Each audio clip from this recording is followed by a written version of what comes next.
ইল্লা মা কানা লাহু খালিসা ওয়াবতুগিয়া বিহি ওয়াজহু রাওয়াহু আন-নাসাই বিইসনাদিন সাহিহিন।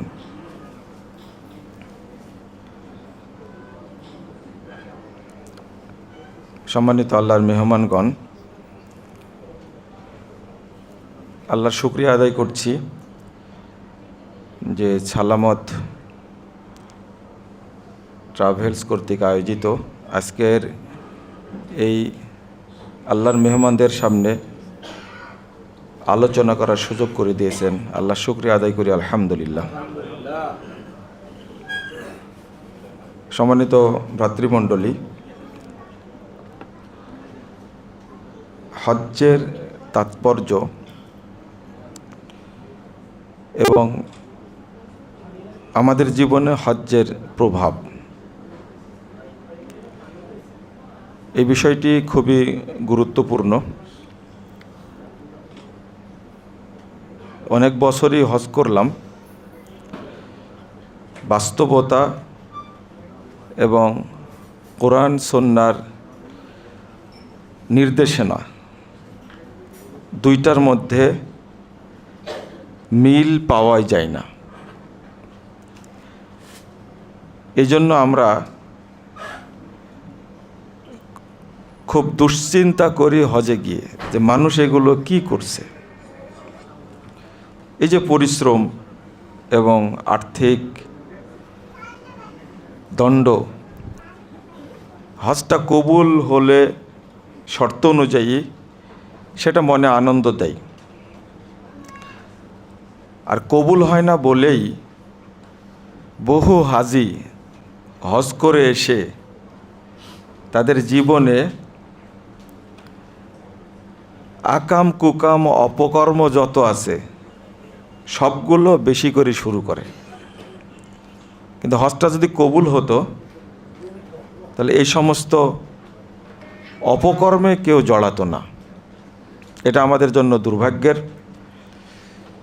তবে একটা বিষয় আপনাদের দৃষ্টি আকর্ষণ করি, পরপর 2 বার গেলাম শেখ আব্দুল্লাহ ওয়াহিদ মাদানির সাথে হজ্জে। তাতে সেখানে গিয়েও আমরা চেষ্টা করেছি হাজি সাহেবগণ যেন কোরআন সুন্নাহ মোতাবেক হজ করেন। আমাদের চেষ্টা থাকে, আর একটা কমন দোয়া থাকে আমি দোয়া করি, যেমন আজকেও আমি বলবো, আল্লাহ যেন আমাদেরকে একসঙ্গে জান্নাতুল ফেরদাউসে থাকার ব্যবস্থা করে দেন। এইটা আমার একটা দোয়া। আরাফার মাঠেও এই দোয়া, মুজদালেফাতেও এই দোয়া করি, জামারাতে পাথর মারার পরেও দোয়া করি, মিনাতেও দোয়া করি, তফ করতে করতে দোয়া করি, সাই করতে করতে দোয়া করি। আল্লাহ যেন আমাদেরকে একসঙ্গে জান্নাতুল ফেরদাউসে রাখেন। কিন্তু আপনাদের মধ্যে অনেক হাজি আছেন, আমার আলোচনা শুনলে আপনি মনে করবেন এ একটা আমার শত্রু, আমার হজ নষ্ট করার জন্য এইগুলো বলছে। কিন্তু আমি যে আগে দোয়া করেছি, দোয়াটা কিন্তু আপনার কাছে করিনি। কার কাছে করেছি? বলেছি কার কাছে? চেয়েছি আল্লাহর কাছে। কিন্তু আপনি কোনোদিন চেয়েছেন? আমি অনেক হাজিকে জিজ্ঞেস করেছি কি দোয়া করলেন আরাফার মাঠে, বলেন তো দেখি। তো বলতে বলতে বলতে 11টা বলল, কিন্তু ওর মধ্যে নাই যে আল্লাহ তুমি আমার পিতা মাতাকে জান্নাতুল ফেরদাউস দান করো, এই কথাটা নাই। এত দোয়া করলেন, এটা ছেড়লেন কী করে? ওহো, এটা তো ভুলে গেছি, এটা তার কাছে গুরুত্বপূর্ণ না। এরপরে বললাম আমার জন্য কোনো দোয়া করেননি? যে করলাম তো, না কিছুই করেননি দোয়া। অথচ এখানে যত মানুষ আপনারা আছেন, আমি সবার জন্য দোয়া করলাম, আল্লাহ সবাইকে যত নেকি দিবেন সমপরিমাণ নেকি আমাকে একাই তত দিবেন। এটা হলো হাদিস। এজন্য দোয়া শিখিয়ে দিয়েছেন আল্লাহ কিভাবে, রব্বানা গফিরলি ওয়ালি ওয়ালিদাইয়া ওয়ালিল মুমিনিন ইয়াউমা ইয়াকুমুল হিসাব। আপনি সমস্ত মুমিন মুসলিমের জন্য দোয়া করলেন, তাদের প্রত্যেকের নেকির ভাগটা সমপরিমাণ আল্লাহ আপনাকেও দান করবেন। তো আমি কথাগুলো আগেই বলে নিলাম, সংক্ষেপে কয়েকটা পয়েন্ট আপনাদেরকে বলবো। 1 নম্বর হলো, একটা ব্যতিক্রম ইবাদত হজ, ব্যতিক্রম একটা, যেটা জীবনে মাত্র 5 দিন কর্মসূচি পালন করলে জান্নাত ফাইনাল করা যায়। আর কোনো ইবাদত নাই, আর কোনো ইবাদত নাই, মাত্র 5 দিন। হজ্জের কর্মসূচি কিন্তু বেশি দিনের না, 5 দিন জীবনে তাও। কিন্তু সালাত যতদিন আপনি বেঁচে আছেন, হুঁশ আছে, ততদিন সালাত পড়তেই হবে। এটাও কিন্তু ফরজ ইবাদত। 2, সিয়াম, আপনি যতদিন বেঁচে থাকবেন, সুস্থ থাকবেন, ততদিন রমাজানের সিয়াম পালন করতেই হবে। যাকাত, সামর্থ্য যতদিন আছে আপনাকে দিতেই হবে। কিন্তু হজ্জও একটা ইবাদত, আল্লাহ রাব্বুল আলামিন রেখেছেন এর জন্য বরাদ্দ রেখেছেন জীবনে, 80 বছরের জীবনে বরাদ্দ কয় দিনের? মাত্র 5 দিন, মাত্র 5 দিন। আরেকটা হলো, এই হজ্জের কোনো নেকি হয় না, কোনো নেকি নেই। অন্য ইবাদত করেন, নেকি আছে। আপনি তাহাজ্জুদ পড়েন, নেকি হবে। সালাত আদায় করেন, নেকি হবে। আপনি সিয়াম রাখেন, নেকি হবে। যাকাত দেন, নেকি হবে। কিন্তু হজ্জের কোনো নেকি নেই। রাসূলুল্লাহ সাল্লাল্লাহু আলাইহি ওয়াসাল্লাম বলছেন, লাইসা লাহু জাযা আল হজ্জুল মাবরুর, কবুল হজ্জের কোনো নেকি নাই, ইল্লাল জান্নাহ, হজ করলে সরাসরি কি? জান্নাত। আল্লাহ নেকি দেন না হজ্জের, সরাসরি কি দেন? জান্নাত। এই 2টা জিনিস ব্যতিক্রম, অন্য অন্য ইবাদতের সাথে মিলে না। এজন্য সিয়ামের ক্ষেত্রে আল্লাহ একবার বলেছেন লাআল্লাকুম তাত্তাকুন, কয়বার বলেছেন? একবার। সালাতের ক্ষেত্রে কয়বার বলেছেন? ফাসাল্লি রব্বিক, ফাসাল্লি রব্বিক, একবার বলেছেন। আরেকটা সব মিলে বলেছেন, ইন্না সলাতি ওয়া নুসুকি ওয়া মাহইয়ায়া ওয়া মামাতি লিল্লাহি রব্বিল আলামিন, 2 বার পেলাম। কিন্তু হজ্জের জন্য আল্লাহ কতবার বলেছেন? আমি মনে হয় বুঝাতে পারলাম না, তাই না? সালাতের জন্য আল্লাহ বলেছেন ফাসল্লি রব্বিক, তুমি তোমার রবের জন্য সালাত আদায় করো। আর এক জায়গায় তো একটা মিলে বলেছেন, আমার সালাত, আমার কুরবানি, আমার বেঁচে থাকা, আমার মরে যাওয়া, সব কিছুই কার জন্য? আল্লাহর জন্য। কিন্তু হজ্জের ক্ষেত্রে আল্লাহ তাকওয়ার কথা বলেছেন কতবার? এতবার কোনো ইবাদতের জন্য বলেননি। হজ্জের ক্ষেত্রে যতবার আল্লাহ বলেছেন তাকওয়ার কথা, অন্য কোনো ইবাদতে এত বলেননি। আল্লাহ শুরুই করেছেন, রাসূল সাল্লাল্লাহু আলাইহি ওয়াসাল্লাম বলছেন, সেটা কি? মান হাজ্জা, তারপরে কি? লিল্লাহ, মান হাজ্জা লিল্লাহ। যে ব্যক্তি, আল্লাহ বলছেন ওয়া আতিম্মুল হাজ্জা ওয়াল উমরা কি? লিল্লাহ। আরো কত নেবেন? ওয়া মান ইউআযযিম শাআইরাল্লাহ ফাইন্নাহা মিন তাকওয়াল কুলুব, মানে যে আল্লাহর নিদর্শনগুলো সম্মান করে। নিদর্শন কি? কাবা নিদর্শন, হাজরে আসওয়াদ নিদর্শন, মাকাম ইব্রাহিম নিদর্শন, সাফা মারওয়া নিদর্শন, আরাফা নিদর্শন, মিনা নিদর্শন, মুজদালেফা নিদর্শন, জামারা নিদর্শন। মান ইউআযযিম শাআইরাল্লাহ, যে আল্লাহর নিদর্শন সম্পর্কে সম্মান দান করে, ফাইন্নাহা মিন তাকওয়াল কুলুব। এটা সূরা হজ্জের আয়াত, 32 নম্বর আয়াত। আল্লাহ বলছেন, লা ইয়ানালাল্লাহু লুহুমুহা ওয়ালা দিমাউহা ওয়ালাকিন ইয়ানালুহু তাকওয়া মিনকুম। এখানেও তাকওয়া, মানে আমি বোঝাতে চাচ্ছি, আরও কয়েকটা আপনাদের বলি। আল্লাহ বলছেন, তাজাওয়াদু ফাইন্না কি খায়রাজ যাদ আত-তাকওয়া ওয়াত্তাকুনি ইয়া উলিল আলবাব। আল্লাহ পাথেয় সংগ্রহ করতে বলছেন, তার মধ্যে শ্রেষ্ঠ পাথেয় হলো কি? তাকওয়া। আরও বলছেন ওয়াত্তাকুল্লাহ। হজ্জের আয়াতটা যখন আল্লাহ শুরু করেছেন তখন আল্লাহ বলছেন যে ভাষাটা কি? ওয়াত্তাকুল্লাহ ওয়ালামু আন্নাল্লাহা শাদীদুল ইকাব। এটা হলো 196 নম্বর আয়াত সূরা বাকারা। 197 কি বলছেন, যেটা কিছুক্ষণ আগে বললাম, ওয়াতাজাওয়াদু ফাইন্না খায়রাজ যাদ আত-তাকওয়া ওয়াত্তাকুনি ইয়া উলিল আলবাব।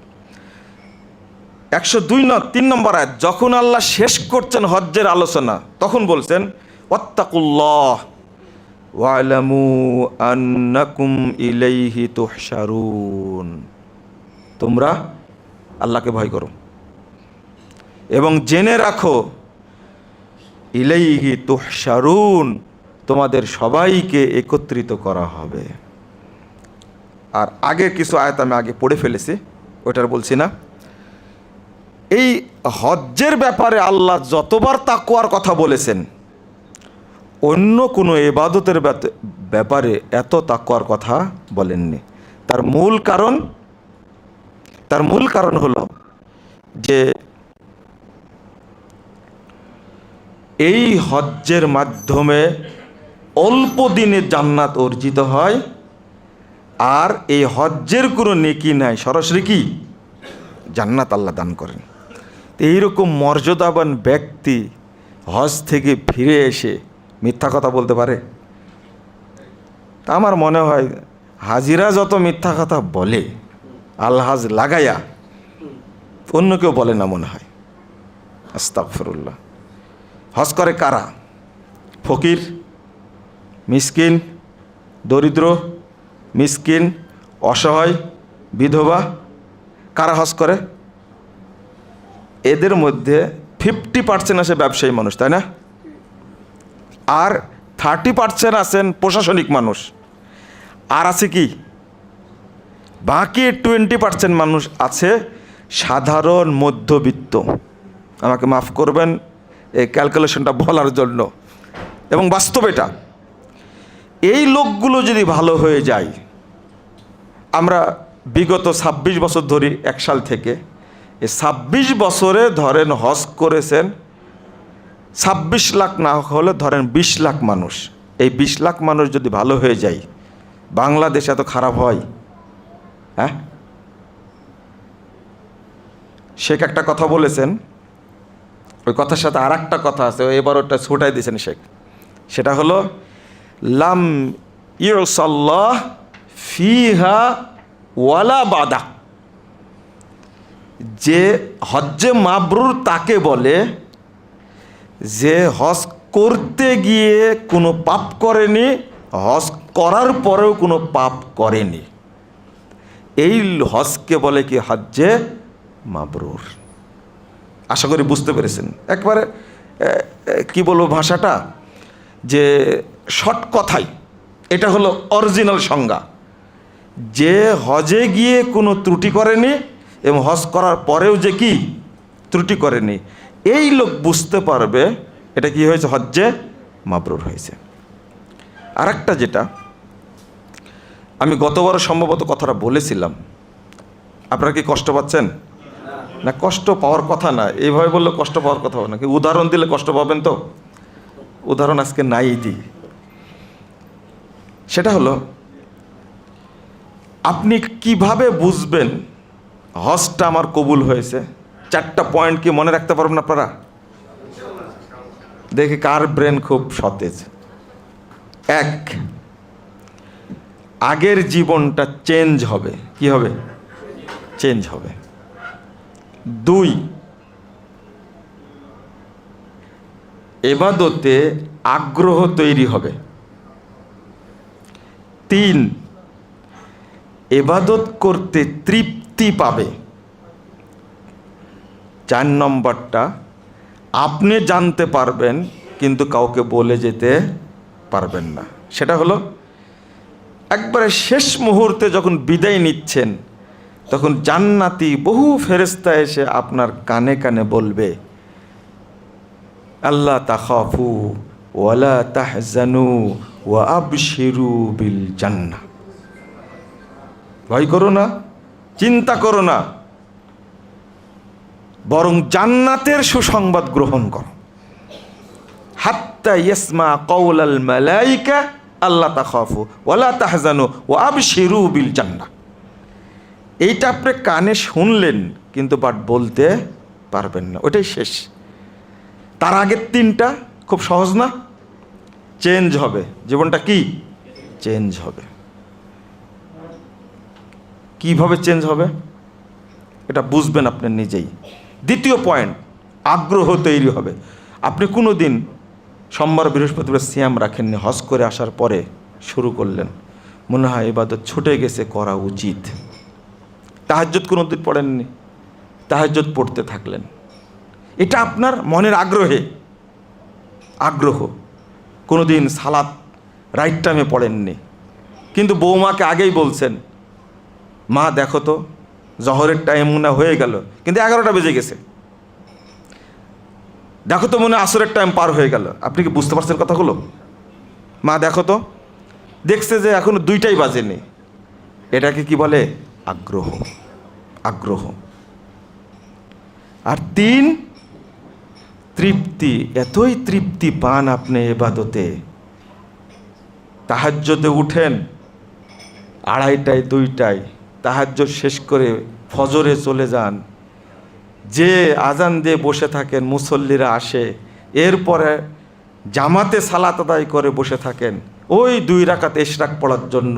সূর্য উঠবে, উঠার পরে 20 মিনিট পরে আমি 2 রাকাত সালাত পড়ে বের হব, আর মসজিদ থেকে আসতে ইচ্ছা করে না। একে বলে কি? তৃপ্তি। সেজদায় পড়ে যান তো মাথা উঠাতে ইচ্ছা করে না। রব্বানা আতিনা ফিদ দুনিয়া হাসানা ওয়া ফিল আখিরাতি হাসানা ওয়া কিনা আযাবান্নার বলতেই থাকেন। রব্বির হামহুমা কামা রব্বায়ানি সগীরা বলতেই থাকেন। তৃপ্তি যেন শেষ হয় না। যেদিন বুঝবেন যে এই পর্যন্ত এসেছি, তখন পর্যন্ত মনে করবেন আল্লাহ হয়তো আমার হজ কবুল করেছেন। এই 4টা মনে থাকবে তো আপনাদের? একবারে সহজ বলেছি। জীবনটা কি হবে? চেঞ্জ হয়ে যাবে। 2, আগ্রহ তৈরি হবে। বললাম তৃপ্তি এতটাই মসজিদ থেকে বের হতে ইচ্ছা করে না। কেন? রাসূলুল্লাহ সাল্লাল্লাহু আলাইহি ওয়াসাল্লাম বলছেন, আল মসজিদু বাইতু কুল্লি তাকিয়িন। এতগুলো কথা বললাম, এই হাদিসটা বলবো তাই। মসজিদ হলো প্রত্যেক মুত্তাকি ব্যক্তির অরিজিনাল ঘর। মসজিদের জান্নাত। এখানেও কি? বাইতু কুল্লে তাকিয়িন, প্রত্যেক মুত্তাকি ব্যক্তির ঘর। যেদিন মসজিদ থেকে বের হতে ইচ্ছা করবে না, সেই দিন আপনি বুঝবেন আল্লাহ হয়তো আমার নামটা তাকওয়ার মুত্তাকিদের খাতায় লিখে দিয়েছেন, আলহামদুলিল্লাহ। কিন্তু কতজন হাজি জামাতে নামাজ পড়ে বলেন তো দেখি? মসজিদ তো দূরের কথা, জামাতেই পড়ে না, ওয়াক্তেই পড়ে না। দুর্ভাগ্য, আমরা এটা বুঝি না। আরেকটা বিষয় আছে যে একটা দোয়া করতে আমরা ভুলে যাই। কি করতে? দোয়া করতে ভুলে যাই। ইব্রাহিম আলাইহিস সালাতু ওয়াস সালাম কাবা ঘর তৈরি করছেন। ওয়াইদ ইয়ারফাউ ইব্রাহিমুল কওয়াইদা মিনাল বাইতি ওয়া ইসমাঈল ক্বালা রব্বানা তাকাব্বাল মিন্না ইন্নাকা আনতাস সামিউল আলিম। কাবা ঘর তৈরি করছেন বাপ বেটা, যতদিন বেঁচে ছিলেন ততদিন আল্লাহকে বলেছেন, আল্লাহ তুমি আমাদের পক্ষ থেকে কবুল করো। আপনি কয়দিন করেছেন? একজন হাজিও এখানে সত্য কথা বলতে পারবে না আল্লাহ যেন আমার হজ কবুল করে, শুধু হজ যেন কবুল হয় এই জন্য আপনাকে মরা পর্যন্ত দোয়া পড়তে হবে। এটা সালাতের মতো ইবাদত না, এটা সিয়ামের মতো ইবাদত না যে আবার ফিরে আসবে। হজ যতবারই করেন না কেন, ফরজ কয়বার? একবার। এটা হলো গুরুত্বপূর্ণ, একবারই ফরজ। অতএব বাকি এরপরে যতবার 40 বার করেন না কেন কি হবে? সব নফল। বদলি হজ করলেও আপনারটা কি হবে? নফল হবে। এটা তো ফাইনাল। এই জন্য অন্য ইবাদতের মতো এটা না যে যাক জহরটা সমস্যা হলো আসরটা ভালো করে পড়বো, বা আসরটা সমস্যা হলো মাগরিবটা ভালো করে পড়বো, বা এই বছর পড়তে পারি না আগামী বছর ভালো করে পড়বো। হজটা কি এইরকম? তাহলে প্রথম যিনি হজে যাচ্ছেন তাকে প্রস্তুতিটা কেমন নিতে হবে? প্রস্তুতি এমন নেই, চোখে কেউ দেখি না, এমন বয়সে হজে যায়। একজন আমাকে গত বছর বলছেন যে শেখকে বলেছিলাম যে আমি তো হজে যেতে চাই আমার ওয়াইফকে নিয়ে, আমি চোখে দেখি না, আমার ওয়াইফ চলতে পারে না। আমি ওনাকে নাম্বার দিলাম যে কথা বলে, তো উনি আমার সাথে দেখা করে বলছেন যে আপনার শেখ তো আমাকে হজে নিয়ে যেতে চাচ্ছে না, কারণ আপনার এই মাজুর ব্যক্তিকে নিয়ে গিয়ে বিপদ ছাড়া কিছুই আসবে না, বরং বদলি হজ করা। পরামর্শটা খারাপ দেয়নি, ভালো দিয়েছে। আমাদের হাজিরা সব এইরকম, তাই না? আরে ছোট্ট একটা বই, কষ্ট পাবেন না। আমরা যখন সহিহ বুখারীতে কিতাবুল হজ পড়াই, যখন সহিহ মুসলিমে কিতাবুল হজ পড়াই, যখন আবু দাউদে কিতাবুল হজ পড়াই, এইটা পড়তে আমাদের ছাত্রদের পড়াতে প্রায় 3 থেকে 4 মাস সময় লাগে সারা বছরে। হজ্জের অধ্যায়টা এত বড়, আর আমরা এই চোখে দেখা না এই সমস্ত মানুষদের জন্য এটা দিয়েছি কয় পৃষ্ঠার? মাত্র কয়েকটা পৃষ্ঠার, তাও পড়ার সুযোগ হয় না। এইভাবে জান্নাত কিনবেন, তাই না? হজ্জের মতো অবহেলাপূর্ণ ইবাদত আর কিছু নাই। সবচেয়ে তুচ্ছ তাচ্ছিল্যের ইবাদত হলো হজ। অথচ আল্লাহর কাছে হজ হলো মানে জান্নাত, ডাইরেক্ট জান্নাত পাওয়ার একমাত্র ইবাদত কি? হজ। আল্লাহর কাছে অনেক দামি জিনিস, আমার কাছে অনেক বেদামি জিনিস, এর কোনো মূল্যই নেই আমাদের কাছে। আপনাকে তো পড়তে হবে। এই যে আজকে এসেছেন, হজ্জের আগে আর আসবেন না। হজ্জের আগ মুহূর্তে আর একটা প্রশিক্ষণ হয়তো হবে, কিন্তু তখন মনে হবে একবার তো গেছি, আর কি শুনবো? কিছুই শুনেননি, কিছুই জানেননি। ওই জন্য প্রশ্ন করি, কোনো হাজি আছেন একটা দুয়া যে জন্য আমি আয়াতটা পড়েছিলাম ওইটা বলবো, যে দোয়া রাসূল সাল্লাল্লাহু আলাইহি সাল্লাম পড়েছেন, সাহাবীরা পড়তেন, ওই দোয়াটা কি কে বলতে পারবেন? বলেন, কি দোয়া?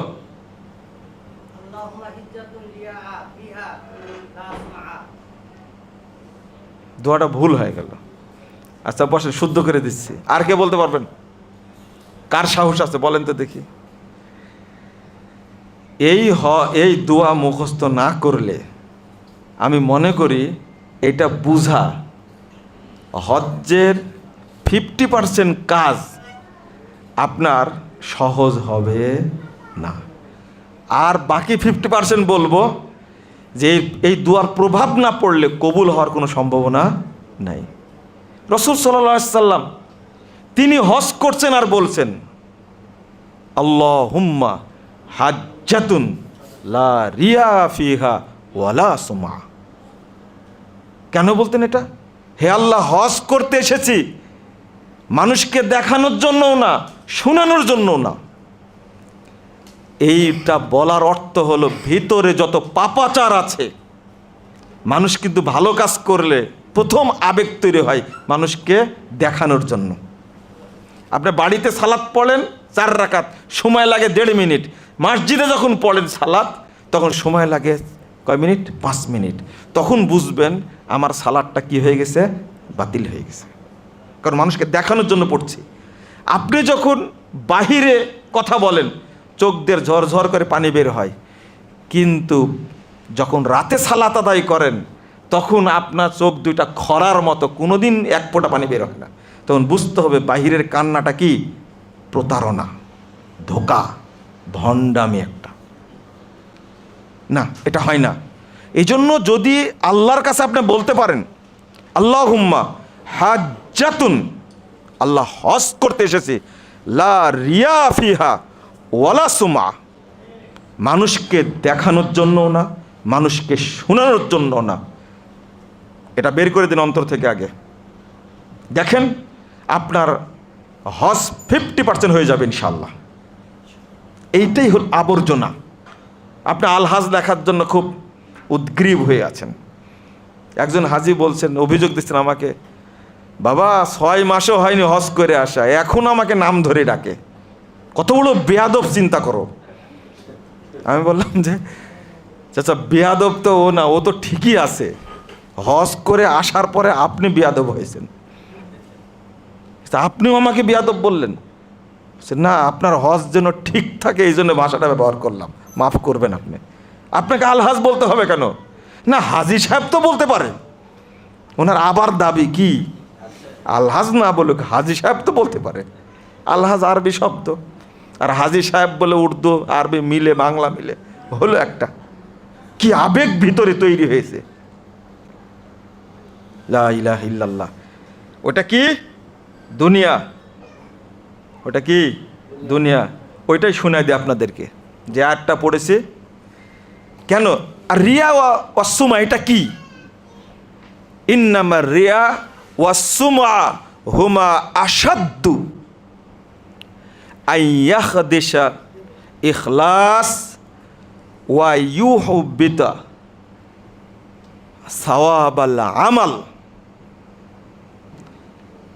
এই দুইটা জিনিসের চেয়ে অধিক ইখলাসকে নষ্ট করা আর আমুলের সওয়াবকে নষ্ট করার কোনো যন্ত্র পৃথিবীতে নাই। ইখলাস নষ্ট করার সবচেয়ে বড় যন্ত্র কি বলেন তো? লোক দেখানো আর কি শোনানো। সবচেয়ে অসাধ্য, সবচেয়ে কঠিন অস্ত্র, ইখলাস নষ্ট করে দেবে।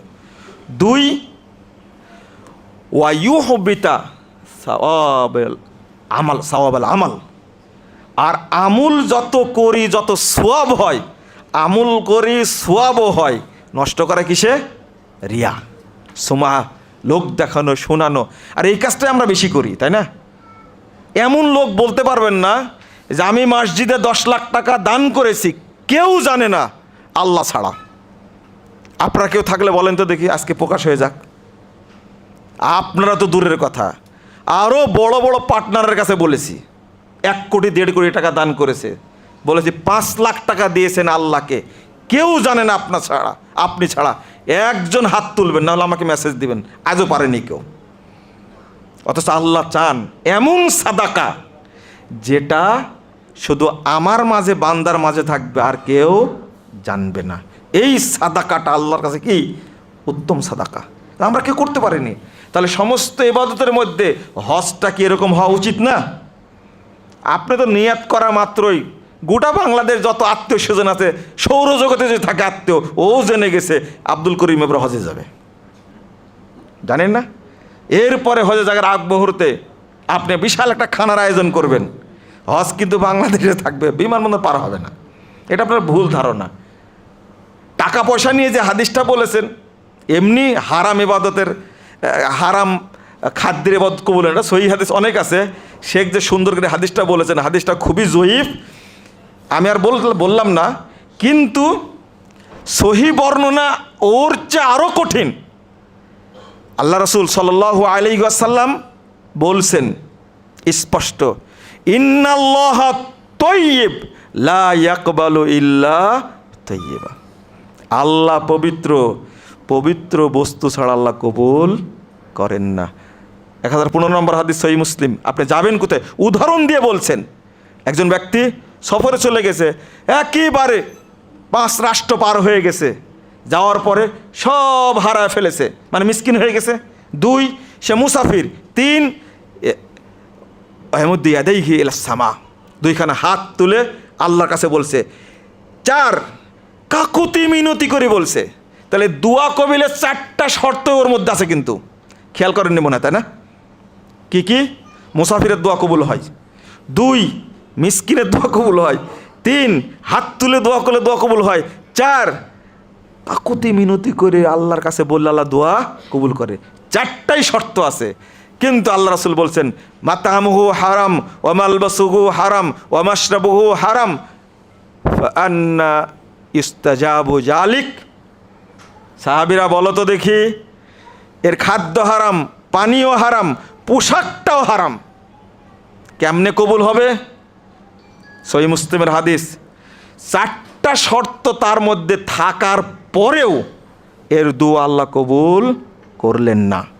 আপনারা এবার বলেন, আমি বুঝাতে চেয়েছিলাম যে বিষয়টি, হজ করতে যাবেন, নিজের ভিতরের যত খারাপ জিনিস সেটা বের করে দিবেন। বইটা মনে হয় পেয়েছেন আপনারা, তাই না? এই বইটার 4টা পয়েন্ট উল্লেখ করা আছে, আপনারা দেখছেন মনে হয়। তার মধ্যে আকীদা সংশোধন 1 নম্বর, কি? আকীদা সংশোধন। 2 নম্বর হালাল সম্পদ সংগ্রহ।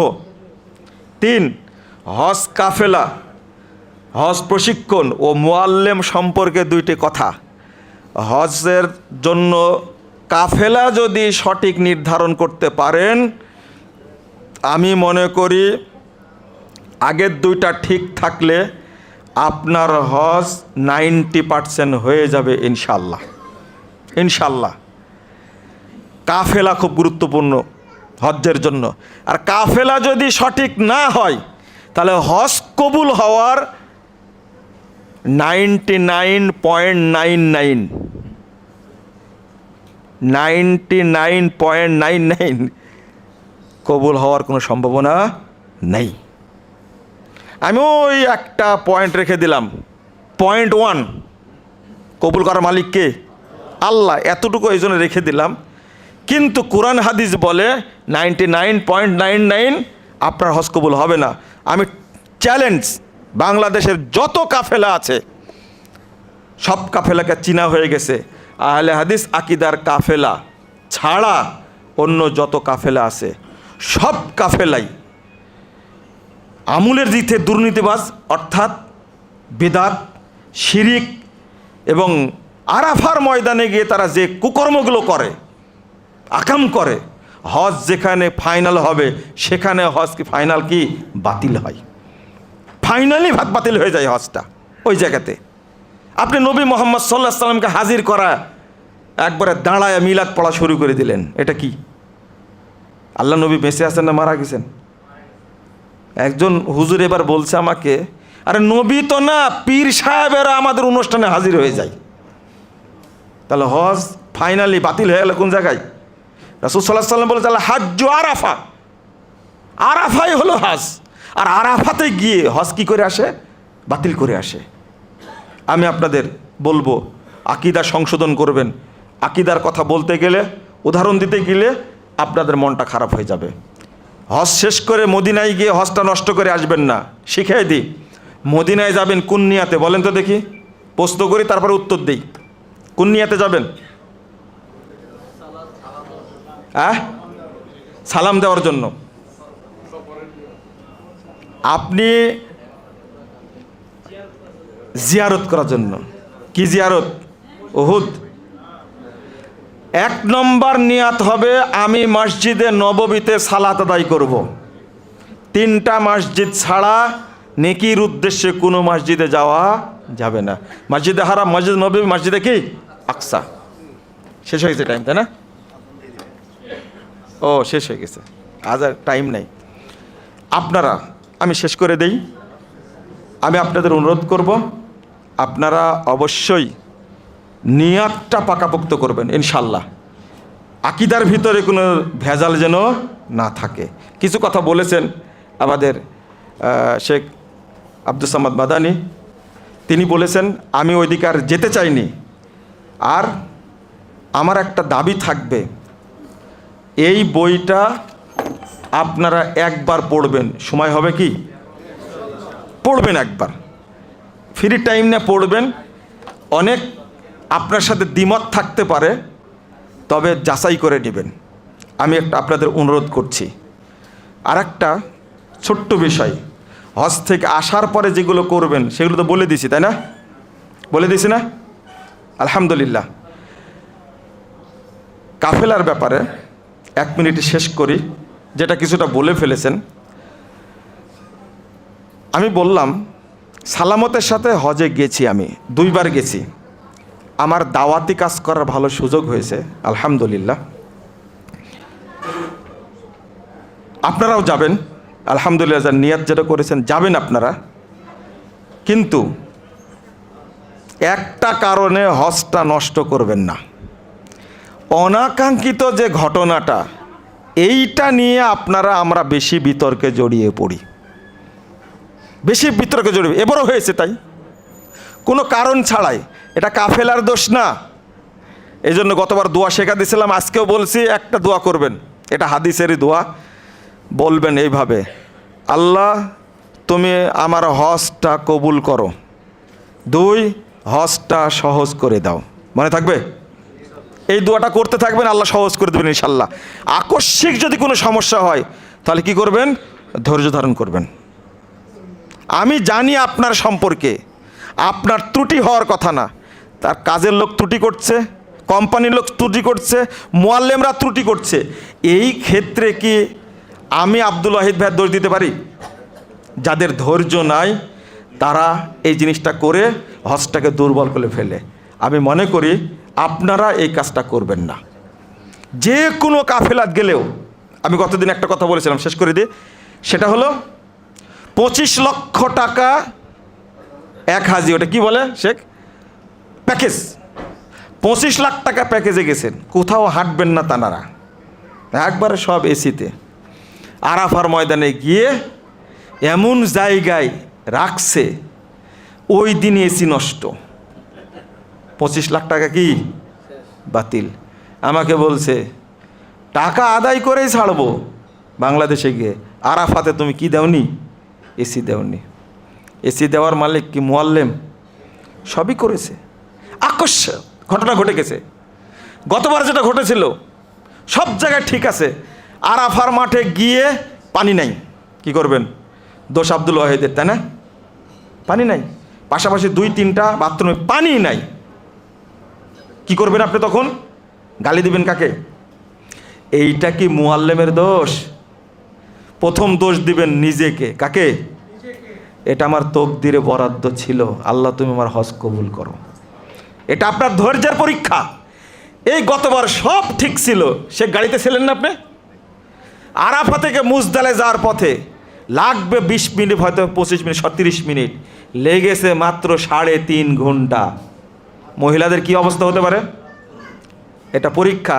আমি একটা কথা বলেছি সবার কাছে, আরে ভাই হজ কবুল হয়েছে মনে হচ্ছে, এটা তো একটা নিদর্শন আলহামদুলিল্লাহ। আপনারা বুঝবেন না। জাযাকুমুল্লাহ খায়রান। আসসালামু আলাইকুম ওয়া রাহমাতুল্লাহি ওয়া বারাকাতুহু।